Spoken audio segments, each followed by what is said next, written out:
sintagma nominal no sujeito, a gente pode olhar para essas três características. Só que, quando a gente olha para uma análise funcional, a gente vai buscar, por exemplo, entender por que um determinado sujeito é expresso como um sintagma nominal e que, para isso, existem razões de natureza discursivo-textual.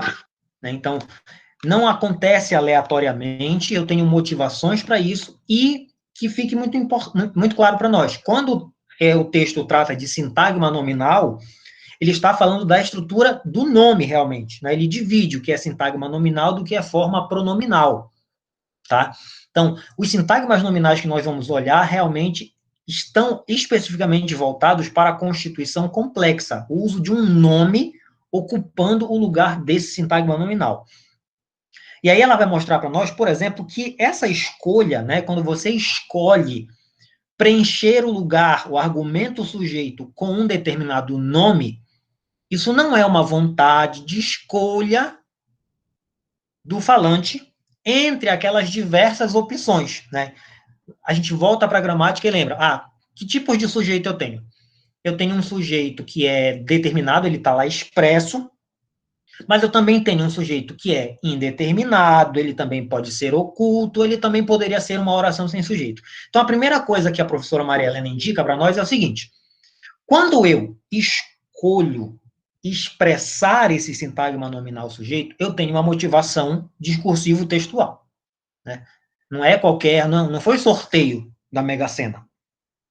Então, não é uma vontade de escolha qualquer entre esse sujeito do tipo determinado e não por um indeterminado oculto ou de uma oração sem sujeito. Ela mostra que isso decorre da necessidade de operar sobre uma descrição que é imprescindível, a configuração de uma entidade como um elemento novo no fluir informacional, em vez de ele ser nulo ou pronominal. Trocando em miúdos, o que isso significa, gente? Quando nós escolhemos um nome para preencher o lugar de um argumento sujeito, nós queremos marcar uma informação. As nossas escolhas nominais para preenchimento de sujeito, elas carregam consigo um valor semântico e um valor pragmático.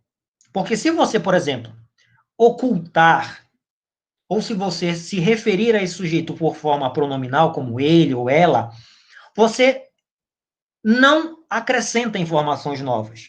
Você estaria diante de uma realização meramente sintática, apenas preenchendo o lugar sintático de sujeito. Só que quando você escolhe preencher com um nome, ali há uma motivação.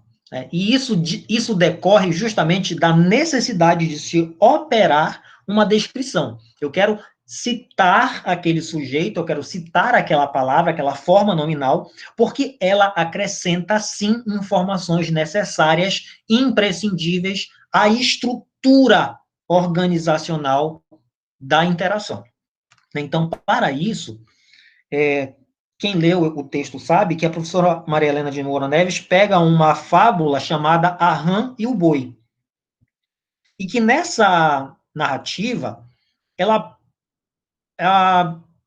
destaca determinadas formas nominais. Então, por exemplo, eu tenho ali, tomavam sol à beira de um brejo, uma rã e uma saracura. Em primeiro lugar, a gente precisa entender que uma rã e uma saracura são o sujeito desta oração, tá? Uma rã e uma saracura, sintagma nominal sujeito, tomavam sol à beira de um brejo. Olha aí a ordem influenciando. Aí tu vai me dizer assim, Daniel, por que o autor escolheu colocar uma rã e uma saracura no final da frase? Sabe Deus. Perguntemos ao Êxopo sobre isso. Mas essa não é a grande questão da professora, não é o deslocamento do sintagma. É, na realidade, principiar a narrativa pela chamada apresentação dos personagens. Né? Não esqueçam, nós estamos falando de um gênero textual, literário, que tem tipologia predominantemente narrativa. E um dos elementos da estrutura, da macroestrutura narrativa de uma fábula, como qualquer outra narrativa, são os personagens.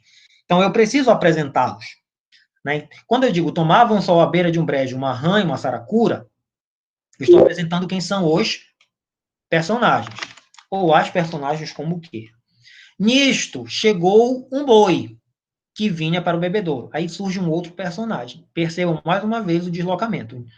Nisto, um boi chegou. Aqui eu estou diante daquele verbo que a gente já estudou, que é o verbo inacusativo, porque ele é de natureza não agentiva, né? Que vinha para o bebedouro. E aí começa a estrutura do diálogo. Quer ver? Disse a rã. É interessante como, até agora, a inversão é recorrente. Disse a rã. Como ficou do tamanho... Como fico, melhor dizendo, como fico do tamanho deste animal? Impossível, rãzinha. Cada qual como Deus o fez. Pois olhe lá, retorquiu a rã, estufando-se toda. Não estou quase igual a ele? Capaz. Falta muito, amiga. A rã estufou-se mais um bocado. E agora? Longe ainda.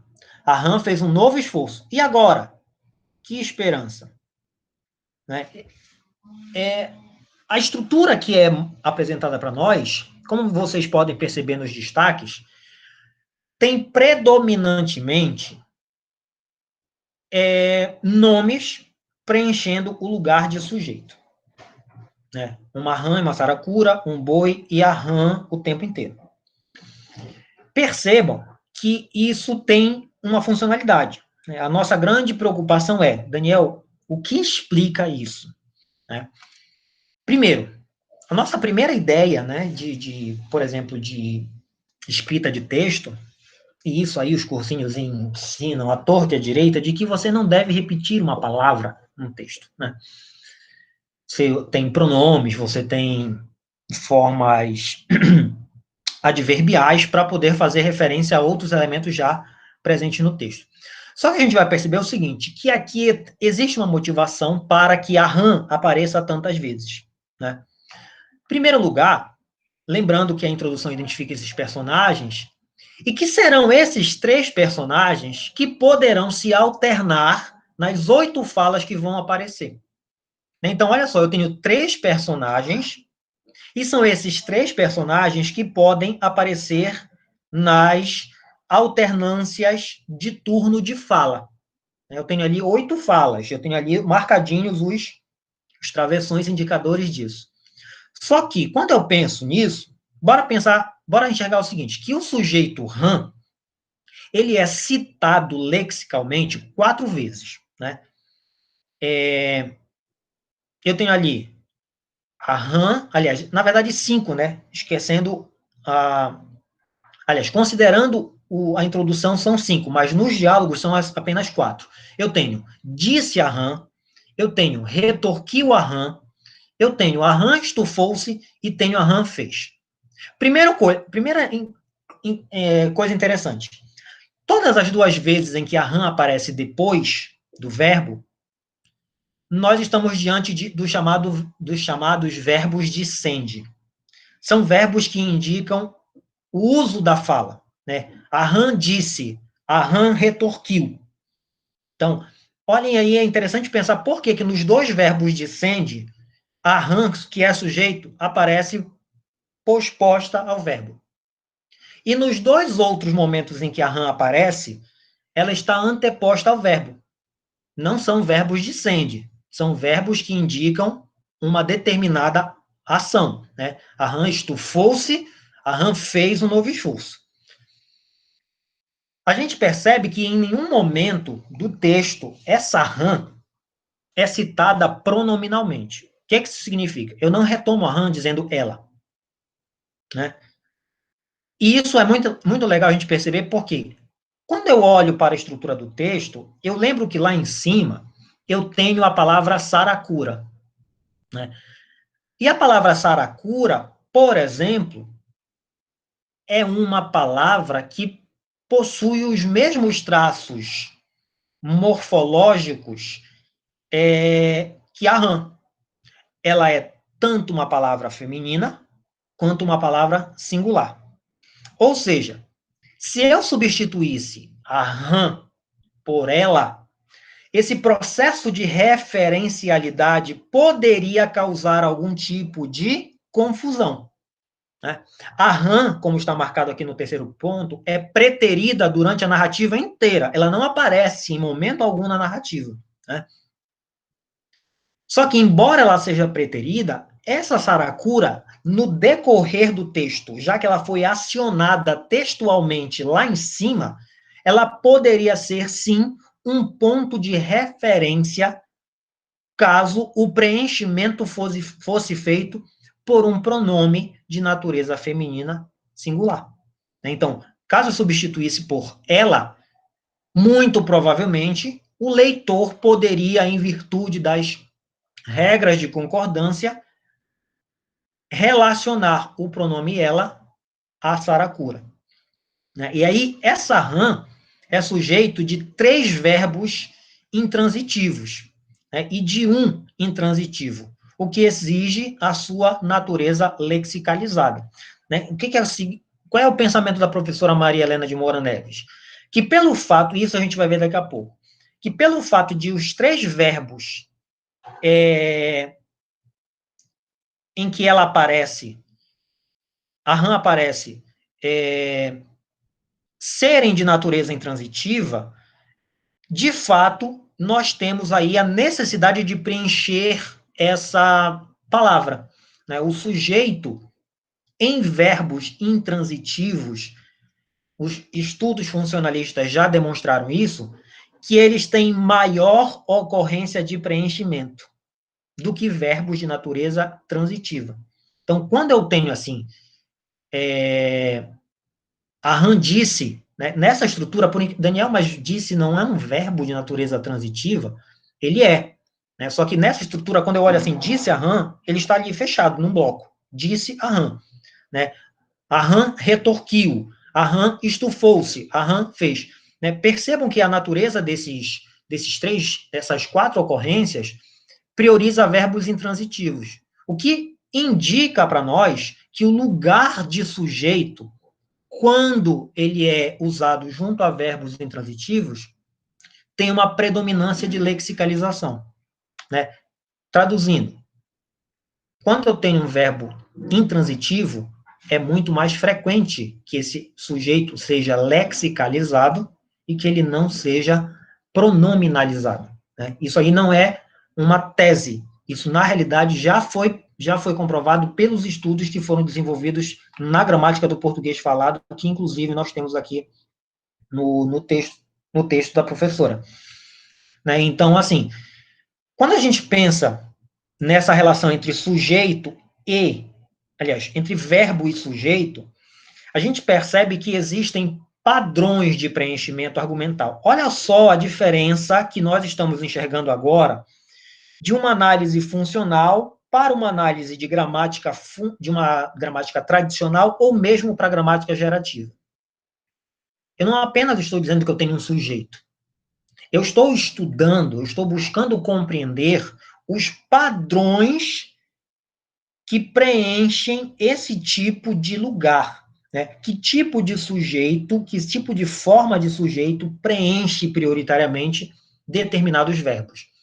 Então, a escolha por certas formas de preenchimento de verbos, ela é determinada discursivo textualmente. Primeiro lugar, né? Não é porque eu quero, eu vou preencher ali com um nome e bem ali com um pronome. Não é assim que a coisa funciona. Né? Essa escolha decorre justamente das relações discursivas e textuais do momento da interação. Então, por exemplo, em orações transitivas, e aí foi como é que eu posso dizer? Uma conclusão a qual se chegou. Quando nós temos as chamadas orações transitivas, ou seja, aquelas que precisam de um complemento, é muito mais comum o objeto direto ser preenchido do que o sujeito com sintagma nominal. Né? Então, eu tenho lá o verbo, comprar, e é muito mais comum que esse objeto direto, que é um sintagma nominal, seja preenchido do que o sujeito.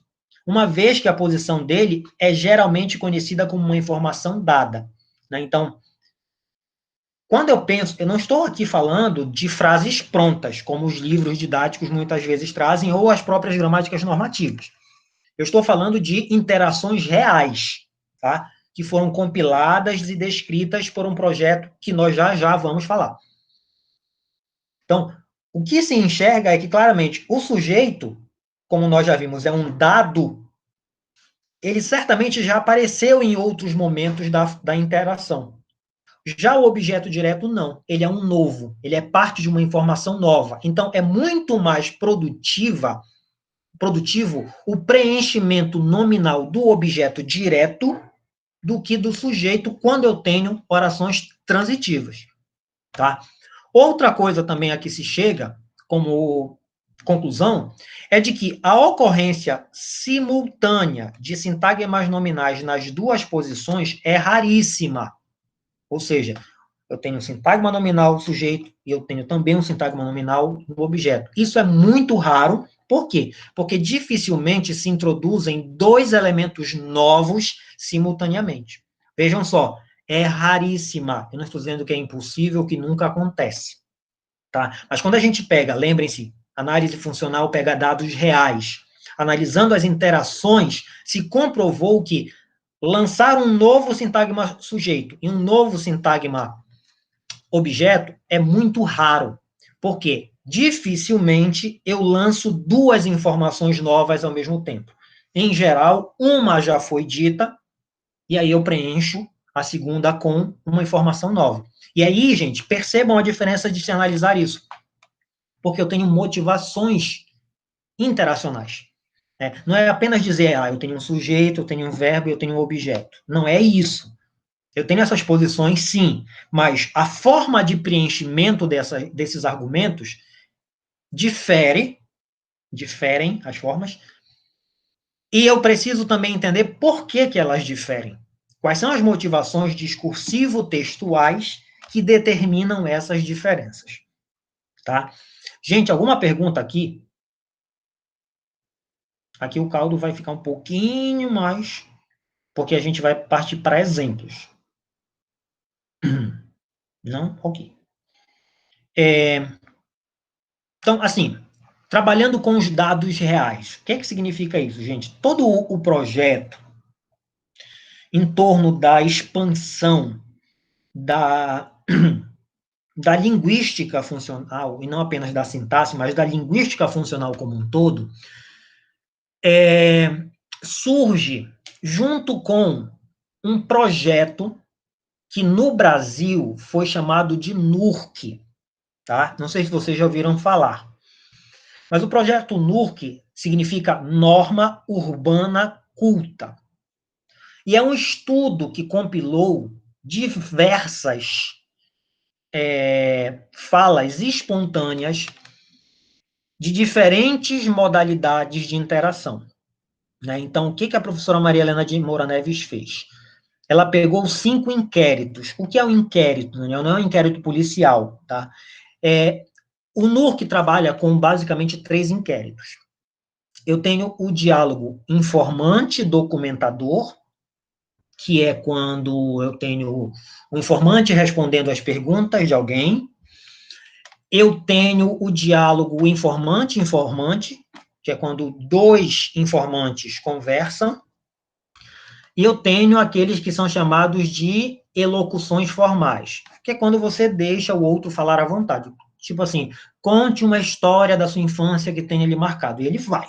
Né? Então, são os três tipos de inquéritos com os quais o NURC trabalha. E aí foram feitas várias gravações, várias mesmo, várias gravações, e a professora Maria Helena pegou 5 deles, tá? Como eles consideram a língua falada culta, eles davam, esses 5 inquéritos davam uma noção real de como efetivamente essa língua de como essa língua é praticada. Né? Então, o que acontece? A gente percebe que não estamos falando de uma língua fictícia, né? É o uso real do português falado. Tanto é, que eu não sei se vocês já viram, não sei se vocês conseguem ver, vocês vão ver depois na gravação, aqui atrás de mim tem uma estante e eu tenho um bloco, assim, grandão, de livros que tem diferentes cores, né? Verde, rosa, enfim. Aquilo é a coleção da gramática do português falado, né? São estudos que resultaram, não, são livros que resultaram desse estudo sobre a fala no Brasil. De 5 capitais diferentes, né? Eles têm critérios muito bem alinhados, as cidades escolhidas precisavam ter mais de 1 milhão de habitantes na época, os sujeitos escolhidos tinham determinado nível de escolaridade, já que a norma era culta, né, eles precisavam ter um nível de escolaridade, e as capitais foram Recife, Salvador, Rio de Janeiro, São Paulo e Porto Alegre, né, cidades que naquela época tinham essa quantidade de habitantes. E a professora Maria Helena coletou 163 orações nesses 5 inquéritos. Orações entre as principais e as subordinadas. E aí, o que ela conseguiu pensar nisso? Ela fechou, né, uma compreensão sobre os usos de formas lexicais, como sintagmas nominais, que são mais frequentes. Então, a gente vai olhar agora dados que demonstram assim. Quando é que uma forma lexical no sintagma nominal ocorre? Lembrando, forma lexical é quando você tem um nome marcado, não é um pronome, não é oculto. Eu tenho uma palavra, um substantivo, digamos assim, né? Porque a gente não usa mais a palavra substantivo quando trata disso. Então, assim, por exemplo, esses dados aqui, deixa eu trazer aqui o meu apontador a laser. Então, olha só. A professora Maria Helena trouxe dados, em primeiro lugar, quantitativos, tá? A gente precisa quantificar. A gente está falando de ciência, tabulação, estatística para provar. É isso e pronto. Então, os dados mostram, por exemplo, que em 46% dos dados analisados, esses sujeitos são preenchidos por um sintagma nominal, lexicalizado, né, a palavra coisas é um lexema, quando ocorre um argumento único com verbo copulativo. Então, olha só. Estão é o nosso verbo copulativo, é a cópula, né? Ser, estar, permanecer, continuar, ficar. E ele tem como sujeito a palavra, a expressão as coisas.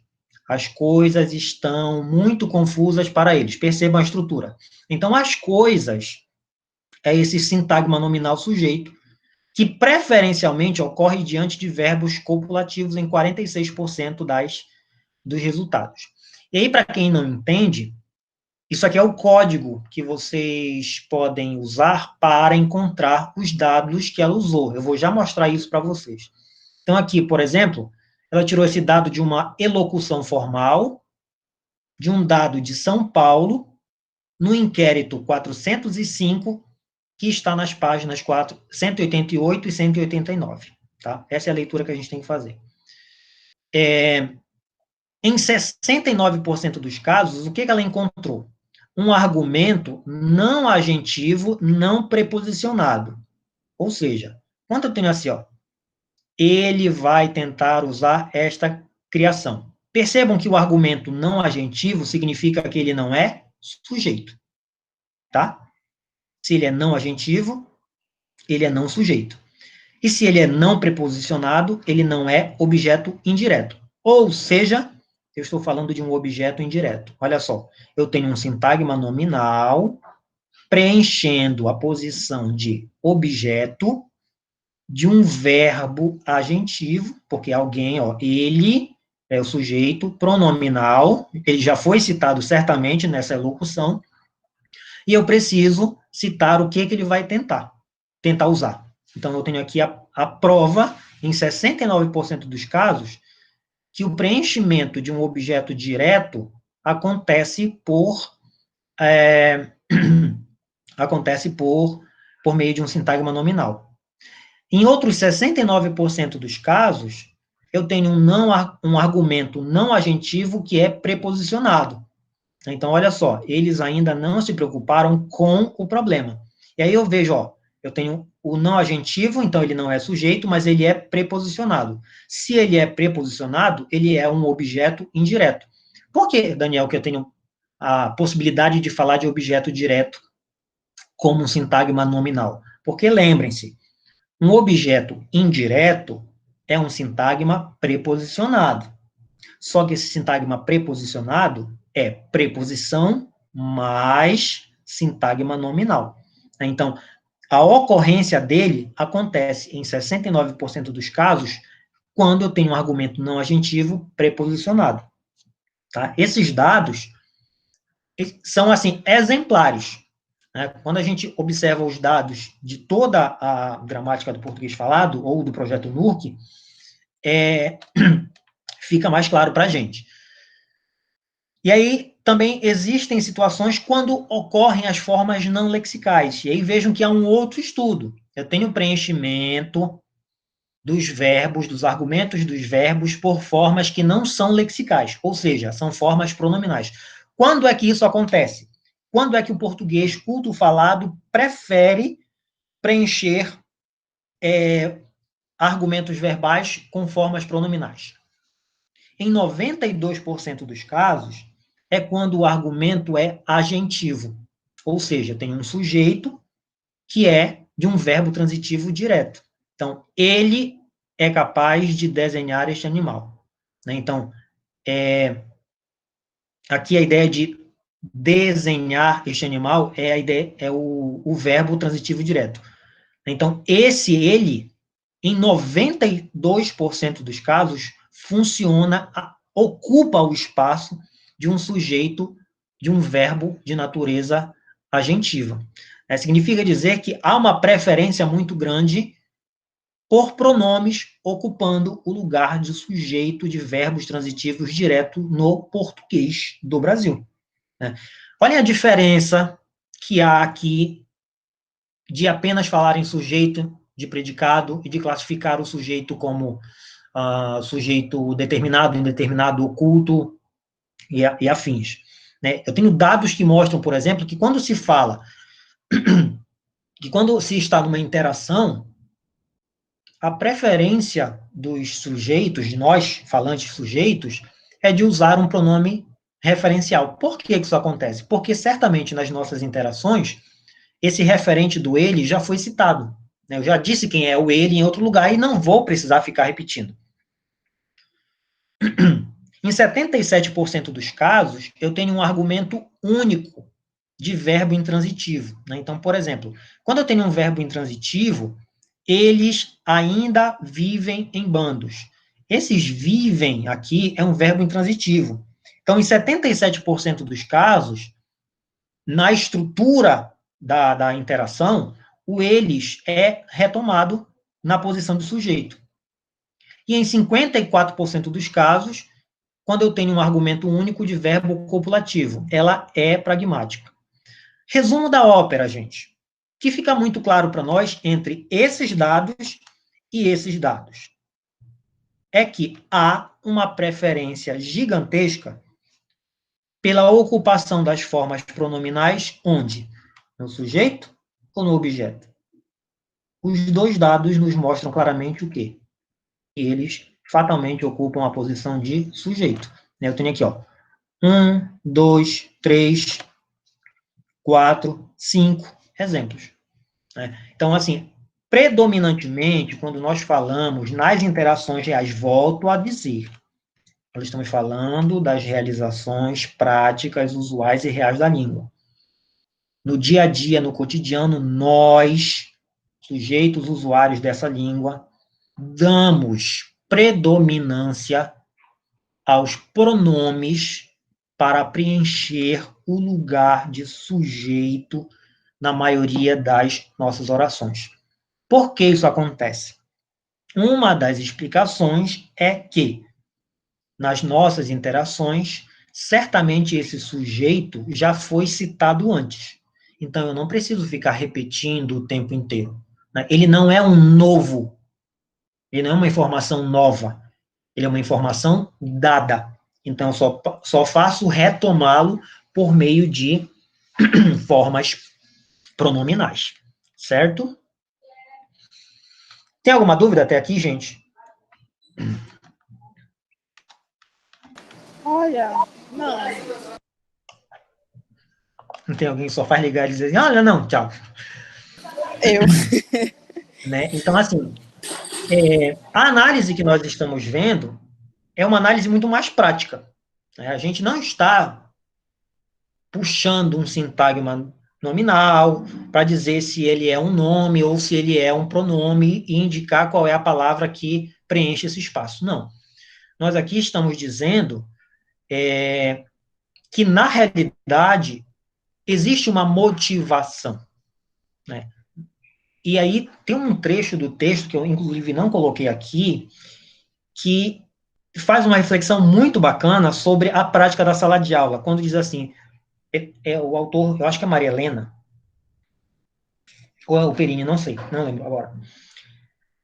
Não faça atividade pedindo para que o aluno troque um nome por um pronome. Né? Por exemplo, você quer saber se o aluno aprendeu concordância nominal. E aí você vai substituir, pede, o cachorro mordeu o menino. Aí troque o sujeito por um pronome. Aí o menino tem que colocar ele mordeu o menino. Por que eles dizem que isso não é recomendável? Porque quando você utiliza essa estratégia, você está apenas substituindo palavras no nível sintático. Você passa a desconsiderar as relações cognitivas e interativas de alguém ter escolhido o cachorro e não a palavra ele. E aí percebam que, de fato, há toda uma conjuntura funcional para que nós escolhamos dizer, indicar lexicalmente quem é o sujeito, no lugar de dizer quem é o ele, e vice-versa, né? Agora, é claro, quando eu digo o cachorro mordeu o menino, eu estou iniciando a informação. Né? Se de repente, lá mais tarde, eu for pedir para que ele repita quem é esse ele, existem outras conjunturas que envolvem essa substituição. Então, percebam que, para além de uma descrição estrutural, nós estamos aqui tentando descrever a funcionalidade desses elementos. Por isso que a análise funcional é muito mais rica. Então, assim, o que os resultados mostram, segundo esquemas que mais foram realizados?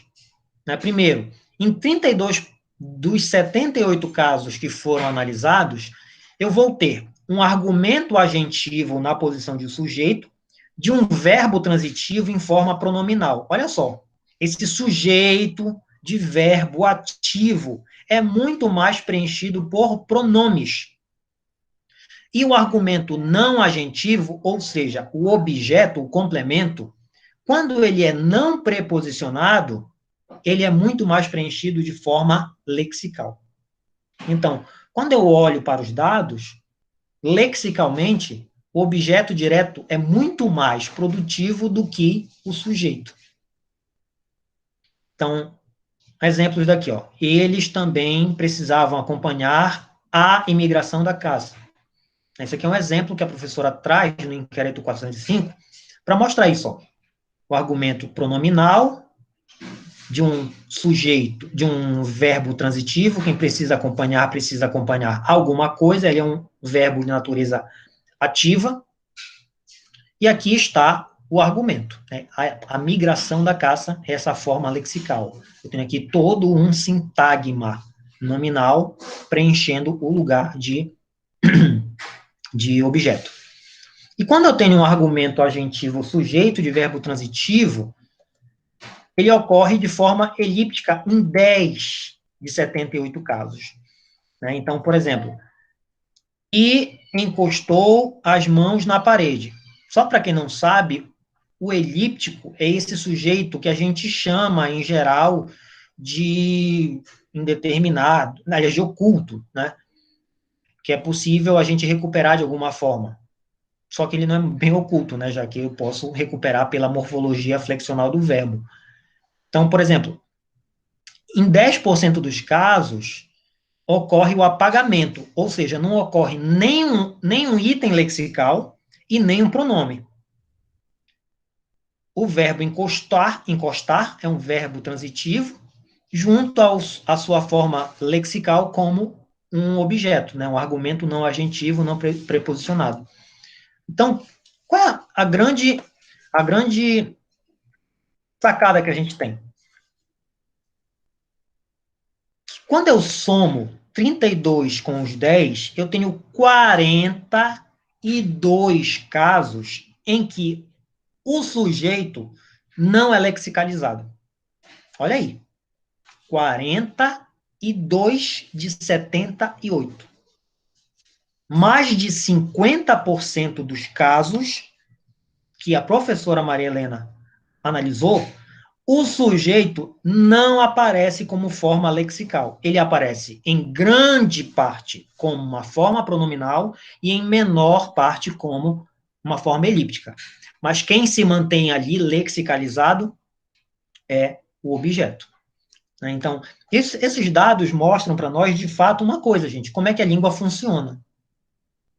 Eu posso muito bem ensinar para o meu aluno que há um sujeito, olha a diferença, inclusive, nós já falamos isso, né? Como é que pode ser preenchido um sintagma nominal sujeito em português? Eu posso ter um nome, eu posso ter um pronome, eu posso ter uma elipse. Essa é uma análise unicamente formal. Quando eu olho para o funcionamento real dessa língua, eu observo que há uma predominância da não lexicalização. Esse sujeito não é lexicalizado preferencialmente, tá certo? E assim, o capítulo vai levantar para vocês algumas outras questões. Por exemplo,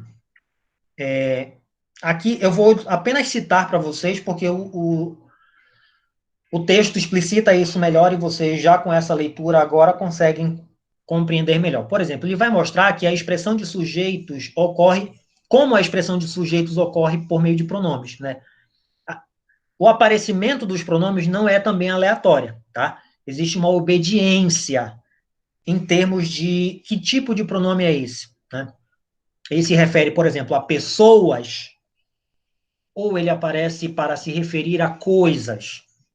Então, quando eu olho essa diferença, o pronome é nominal, o pronome já é nominal, o pronome é pessoal ou ele é referencial? Eu tenho uma diferença, né? Isso causa, de fato, a interferência direta. Eu tenho também a ideia da ausência de pronomes sujeitos em certas construções, né? Então, certas construções, há uma regra para que esses sujeitos não apareçam, né, em forma de pronomes. Eu tenho também a predominância da ausência do pronome eu nessa posição. Olha só, é legal pensar nisso, né? No português, a maioria dos preenchimentos do argumento sujeito acontece por meio de pronomes. Ok. Isso aí a gente já entendeu. Só que quando eu olho para os pronomes possíveis de ocupar esta posição, também fica claro que há uma predominância de alguns sobre outros. Por exemplo, o pronome que menos aparece é o pronome eu. Dentre todos os outros do nosso rol, nosso paradigma pronominal do português, o que menos aparece é o pronome eu. E aí é legal a gente lembrar de um assunto que nós já vimos, que nós já discutimos e que eu espero que vocês lembrem, que diz respeito ao fenômeno do parâmetro prodrop. Que diacho é isso, Daniel? Lembrem-se que eu mostrei para vocês uma tabela com 3 paradigmas pronominais do português. Aquele que tem o eu, tu, ele, nós, vós, eles. E no último, em que nós temos praticamente 3 flexões, né? Porque, por exemplo, as formas de terceira pessoa estão cada vez mais conjugadas, né? Então, eu tenho o tu concordando com essa terceira pessoa, né? Tu fez, ele fez, eu tenho o a gente fez. Ou seja, para que eu não cause interpretações inadequadas, quando eu tenho um verbo na terceira pessoa, eu preciso marcar esse verbo porque eu preciso dizer quem é o sujeito. Se é o tu, se é o ele, se é o a gente. Quando o sujeito é o eu, não há necessidade, na maioria dos casos, de ele estar preenchido, unicamente por uma questão. Porque o sujeito eu pode ser retomado, deduzido tranquilamente pela morfologia do verbo. Então, quando eu digo cansei, eu não vou pensar que pode ser tu, ele, vocês ou eles. Há a possibilidade automática de retomar, em virtude da flexão do verbo, a forma pronominal eu. Então, é mais fácil apagar o eu do que apagar os pronomes que concordam com a terceira pessoa verbal. Né? Então, você pode dizer caiu. Em determinadas interações, dependendo dos. Aí a gente volta para a questão funcional, né? Dependendo da interação, quem caiu pode ser o tu, pode ser o ele, pode ser o você, pode ser o agente. Então, vejam como há uma explicação para isso. Os pronomes ocupam a maioria dos espaços sujeitos dos verbos. Só que quando nós olhamos para todos os pronomes, não são todos que ocupam essa marca, né? Esse lugar marcado. A não marcação desse sujeito, aliás, desculpa, a marcação desse pronome junto a verbos modalizadores de julgamento ocorre em maior frequência. Olha como é interessante. Quando nós temos verbos como acho e ter a impressão, esse pronome acontece. Né? Os estudos demonstram que quando se tem formas como acho e ter a impressão, e o sujeito é a primeira pessoa, o eu aparece. Aí a gente fica assim, pera lá, Daniel, tu acabaste de dizer que predominantemente o eu não aparece. E agora tu vens dizer que ele predominantemente aparece quando eu tenho certos verbos. É exatamente isso. Por quê? Porque quando eu escolho um verbo como acho ou tenho a impressão, eu preciso marcar, olha aí, eu preciso marcar quem é esse julgador. É o que a gente chama de verbos modalizadores. Por que eles são modalizadores? Porque eles indicam um posicionamento do enunciador frente à informação dada. Então, por exemplo, eu acho que vai chover. Vai chover é a informação. Eu acho é a modalização, porque há uma implicância do meu ponto de vista. Então, marcar a posição do eu é importante para que eu reforce o meu lugar de julgador. Sou eu que acho, sou eu que tenho a impressão. Então, vejam só, eu tenho uma funcionalidade para esse aparecimento. Ele não aparece preferencialmente junto a quaisquer verbos. Ele aparece preferencialmente junto a verbos de modalização de julgamento. Tem também a não marcação desse sujeito em orações coordenadas, quando ele está expresso na primeira oração. É aquilo que eu disse. Né? Se ele já foi dito numa oração antes, quando ela é coordenada, ele não precisa aparecer de novo. Então, por exemplo, Maria saiu cedo e pegou o primeiro ônibus. Vejam só que pegou entra no rol dos verbos que tem múltiplas possibilidades de concordância. Tu, ele, você, a gente. Só que, como eu já disse a Maria, eu não preciso preencher esse espaço com um pronome, porque a correferencialidade é imediata. Esse preenchimento já é intuitivo. Então, não preciso dizer a Maria acordou cedo e ela pegou o primeiro ônibus. Então, essa ideia de correferencialidade implica nas relações de preenchimento das orações coordenadas. E eu também tenho as orações subordinadas completivas, né, em que esse sujeito também não é expresso quando a função já o está na principal. Então, assim, ele acha que precisa estudar. Então, ele acha o quê? Quem acha, acha alguma coisa. Por isso, uma oração subordinada completiva, né? Porque o acho precisa de um complemento. Então, eu não preciso dizer ele acha que ele precisa estudar, né? Porque essa relação já é preenchível. Então, observem que há regras, né, que há explicações de tudo isso. Para além de você dizer assim, classifique a oração em subordinada ou coordenada. Se ela for coordenada, não. Existem processos, né, que marcam, de fato, os usos efetivos dessa língua em questão. E aí a gente percebe que quando esses predicados são formados, quando essas constituições acontecem, elas não acontecem aleatoriamente, né? Tudo isso por quê, gente? Porque existem motivações do verbo, né? O verbo implica nesse conjunto de relações. Então, segundo o Schaeff, a classificação dos verbos, que são núcleo dos predicados, é feita a partir dos papéis semânticos desempenhados pelos argumentos que contraem relação com o predicado. Então, é basicamente a gente pensar assim. Existem diversos critérios de agrupamento de verbos. Por exemplo, segundo a conjugação, eles podem ser de primeira, de segunda, de terceira, se eles terminarem em AR, ER ou IR. O por é de segunda porque ele vem do latim ponere. Mas quando se pensa na formação dos predicados e aquele preenchimento que eu venho perguntando a vocês, por que eu preencho desse jeito e não de outro, tudo isso tem a ver, num primeiro momento, em uma primeira instância, com a natureza semântica do verbo. Porque eu tenho sujeitos, como nós já vimos, que podem ser agente, nós temos sujeitos que podem ser pacientes. Por que eles podem ser classificados assim? Porque justamente tem a ver com a natureza do verbo. Então, eu tenho, segundo essa amostra do Schaeff, 4 diferentes classificações de verbos a partir das suas naturezas semânticas.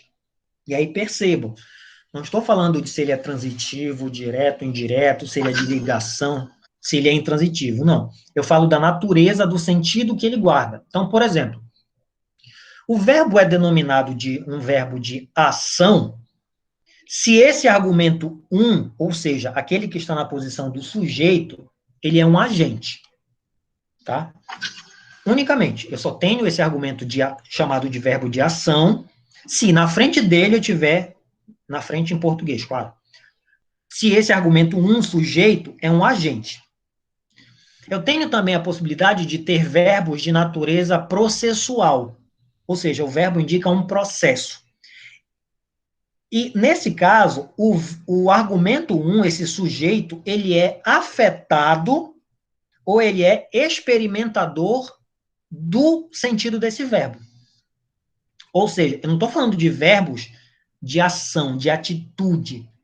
Eu estou falando de verbos que indicam um processo, um acontecimento em que o sujeito não é necessariamente aquele que executa, mas ele é aquele que sofre a ação.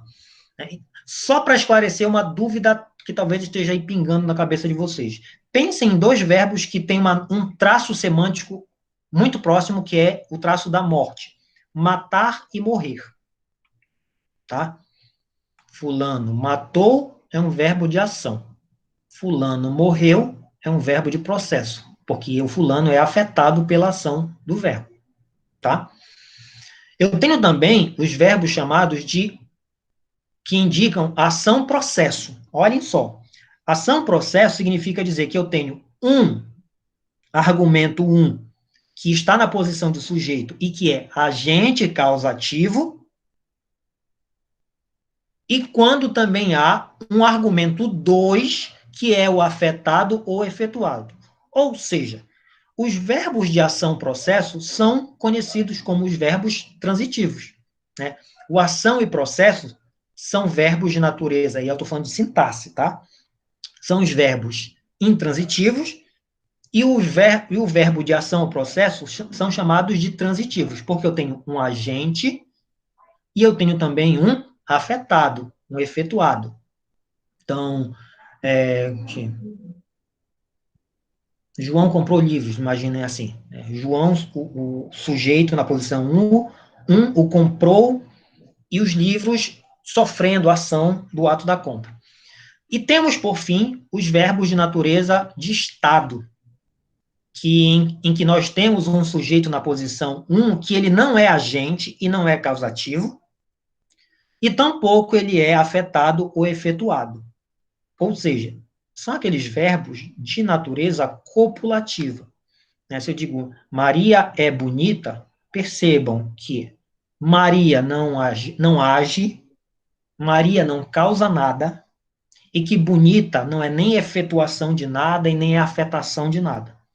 O que acontece entre Maria e bonita é uma correlação de identidade. Eu igualo Maria à palavra bonita. Então, são verbos que indicam estado, tá? Então, são essas 4 naturezas semânticas que estão envolvidas na classificação de verbos do Schaefer, tá?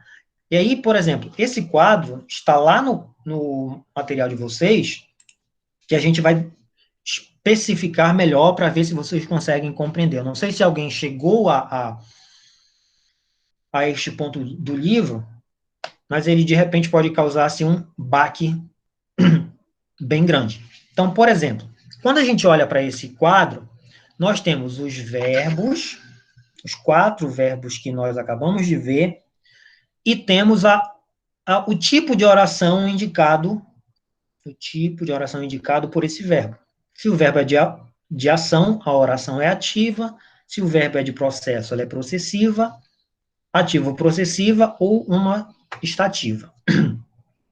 E aí eu tenho de entender, por exemplo, que os lugares preenchidos têm determinados papéis. Olha só, o verbo vai ser de ação quando eu tenho um agente da ordem do fazer. Ele faz alguma coisa, ele efetivamente age, por isso ele é um sujeito agente, né?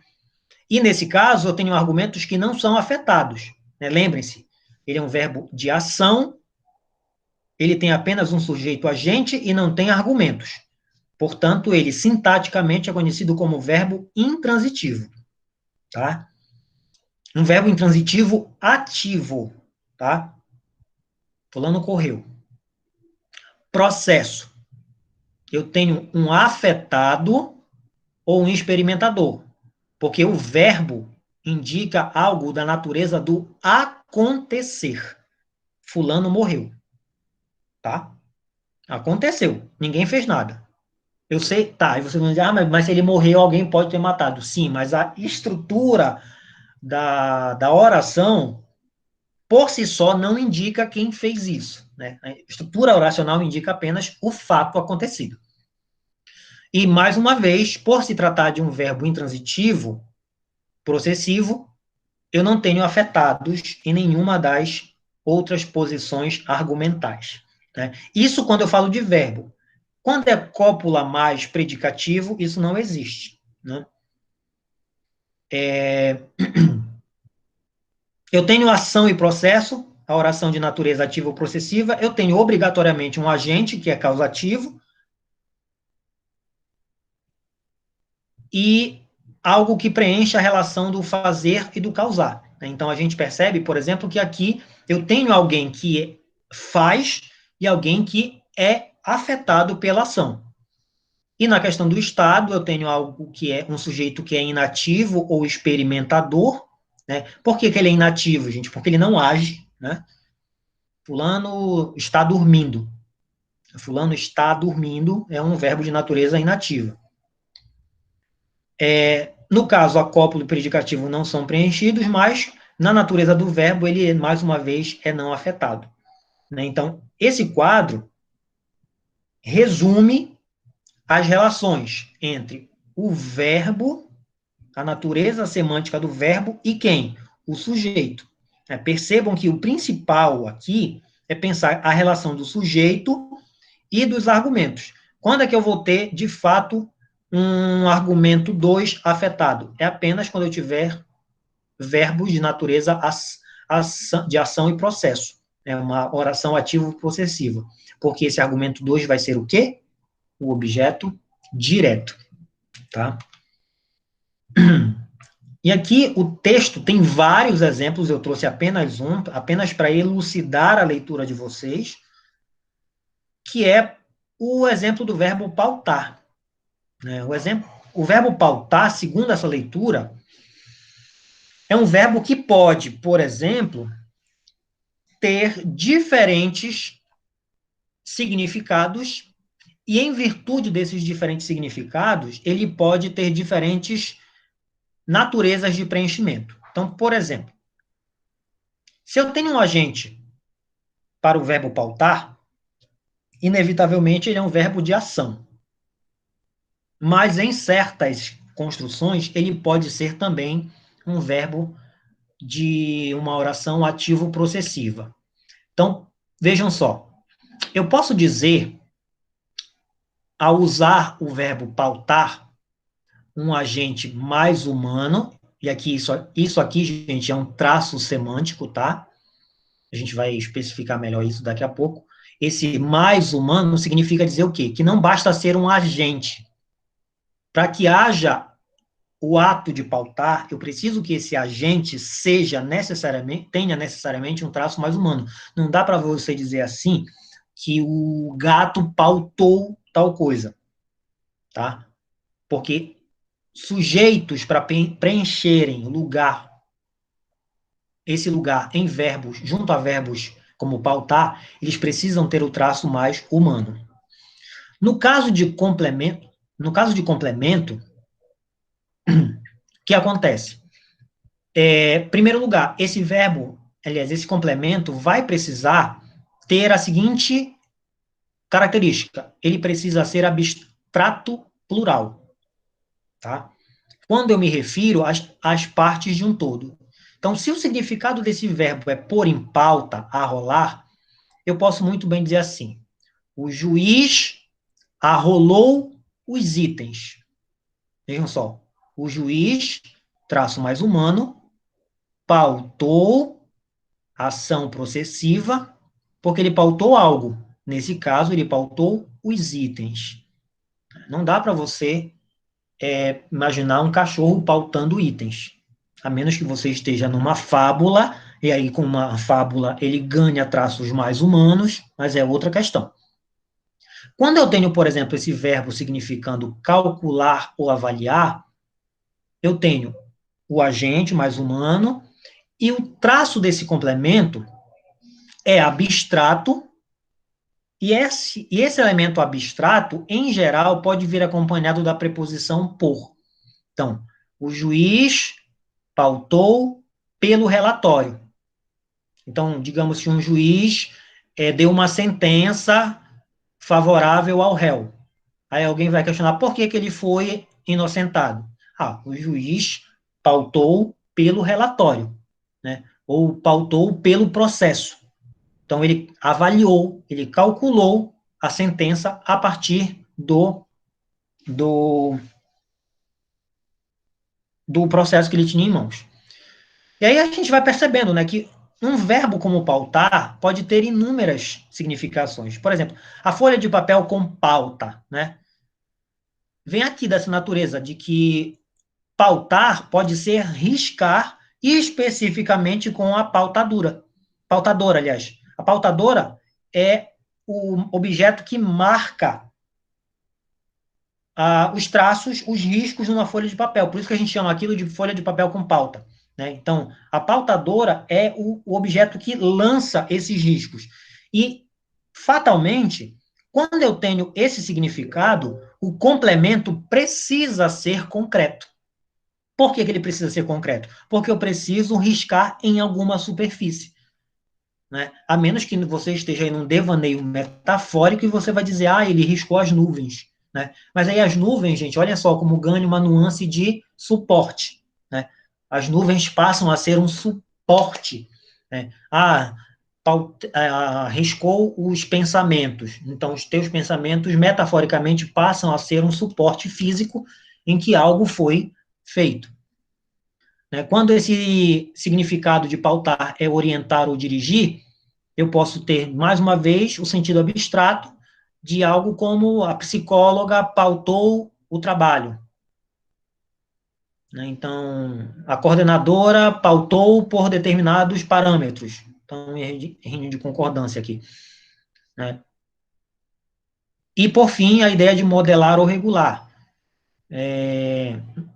O complemento é um abstrato indicativo de sentimento ou de comportamento, em geral acompanhado de uma preposição para esse elemento abstrato, para esse complemento abstrato. Então, eu posso dizer que a Maria pautou a emoção, ou que ela pautou algo com determinadas atitudes, né? Então, ela regulou, ela determinou, ela indicou.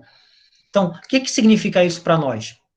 Que esse conjunto de traços semânticos influencia fatalmente, gente, na maneira como nós complementamos. Ó, ele pode ser aqui de natureza direta, ele pode ser de natureza indireta, ele pode ser, inclusive, de natureza intransitiva, né, dependendo por exemplo, com determinadas atitudes, isso aqui poderia ser uma forma de adjunto. Então, percebam que o verbo ganha maiores dimensões de análise quando pensamos nas plurissignificações que ele tem, né? E isso traz um retrato muito claro de como os complementos são plurais. E aí eu peço para que vocês observem que o sujeito está ali, ele é agente com traço mais humano. Mas olhem só como pode mudar a natureza dos complementos. E esses complementos mudam justamente em virtude do quê? Do significado desse verbo. De outra forma, a gente tem, por exemplo, os verbos que exigem um sujeito agente, mas que a classificação dele apenas como agente é insatisfatória, né? Por quê? Porque o papel semântico dele de agente não é suficiente.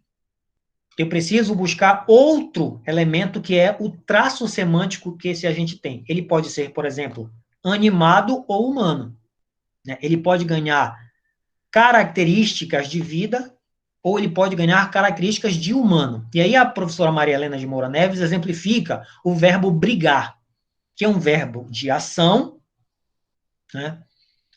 E que, por exemplo, quando a gente usa estruturas em que o verbo brigar tem como resultado semântico a ideia de combater braço a braço, né, a ideia de confronto direto, físico, basta que eu tenha o traço mais animado, tá? Basta que eu enxergue os dois entes como mais animados. Como, por exemplo, o gato brigou com o cachorro. Eu não preciso dar a eles o traço humano. Eles podem brigar unicamente por eles terem vida. Se eu disser assim, a borracha brigou com a caneta,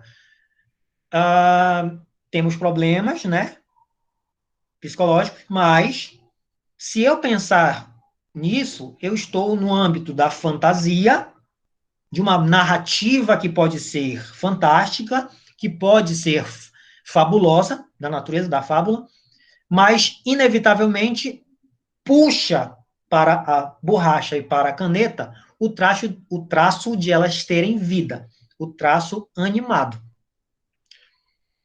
Como eu posso dizer, por exemplo, que a Maria brigou com o José, né? Isso aí, braço a braço, também já encaixa Maria e José. Só que quando eu olho, por exemplo, para o valor do verbo como brigar, no sentido de que eles disputam ou pleiteiam, eu só posso fazer isso com o verbo significando, com o verbo alinhando agente e complementos com o traço humano. Não dá para você imaginar, por exemplo, que disputam ideologicamente o gato e o cachorro. Dá para eu fazer essa ideia de disputa ideológica, na questão semântica, eles estão disputando ideias, o debate, por exemplo, quando eu enxergo que esses dois entes, esses dois argumentos, possuem o traço humano. E Maria brigou com José. Ou seja, essa ideia de briga, para além da ideia de combate braço a braço, no valor de disputa, de pleito, só pode ocorrer quando os dois argumentos possuem o traço mais humano, tá? E aí, por exemplo, eu mesmo me fiz essa pergunta quando eu estava lendo. E, gente, eu acho que é uma das coisas mais importantes que a gente precisa aprender a fazer quando lê um livro, tá? é começar a se fazer perguntas. Por exemplo, quando eu tenho Maria brigou com o cachorro, eu tenho dois traços diferentes, né? Eu tenho um traço que pode ser animado, mas que ele não signifique combater braço a braço. A Maria não está lá socando o cachorro. Se eu jogo para o segundo caso, o cachorro não tem o traço mais humano porque a Maria não está disputando nada com o cachorro. Então, por exemplo, eu imagino a possibilidade de nós encontrarmos uma terceira configuração disso, de que o agente seja mais humano e de que o complemento seja mais animado. E aí o resultado semântico não é nem combater braço a braço, nem disputar. Tem algo a ver com outra questão que diz respeito a, sei lá, questionar, inquirir, essa ideia de que você apenas, de fato, contesta, questiona algo, né? Porque o outro está lá pacientemente apenas lhe ouvindo. Então, percebam que é uma outra possibilidade, é um desdobramento que existe possivelmente, e aí, claro, foi uma viagem minha, mas que olhando para esse panorama esquemático dos papéis semânticos e dos traços semânticos, faz sentido, não? Eu acho que eu não estou doido a esse ponto para fazer essa pergunta. Né? Então, assim, gente, só para finalizar, e aqui a gente finaliza apontando o que nós vamos ver já na próxima aula, tá? Existem algumas restrições de certas construções, tá? Então, certas formas pronominais são restritas em alguns espaços, a ideia da modalização imperativa também é impedida em certas construções, e a ideia da ocorrência com instrumental, né? Então, fulano consertou a pia com a chave de fenda. Quando é que eu não posso usar um instrumento? Quando é que em português ele é restrito? Eu tenho um stop ali dizendo daqui você não passa. Isso é explicável. É possível explicar isso a partir de um conjunto de traços que o verbo em si indica para nós. Certo? Gente, era isso. Não sei se alguém tem alguma dúvida, alguma pergunta. Mas se quiserem, estão liberados para isso, tá? Quem não tiver nenhuma pergunta, tenham todos uma boa noite. Amanhã, para quem não sabe, eu tenho reunião com 4, acho, grupos de plano de aula, porque eu quero começar a conversar com vocês sobre a produção, né? A nota, como vocês já sabem, todos que fizeram todos estão com 10, mas eu acho que é necessário dar uma resposta a vocês do que vocês fizeram, onde dá para melhorar, tudo mais com relação à orientação necessária para uma disciplina como estágio, tá certo? Então é isso, gente. Para quem não tem perguntas a fazer, eu agradeço, espero que tenha melhorado a visão de vocês e até a semana que vem para todos. Tenham todos uma boa noite. Feliz Natal. Obrigada, Daniel. Boa noite. Tchau, De tchau. nada, boa noite. Tchau.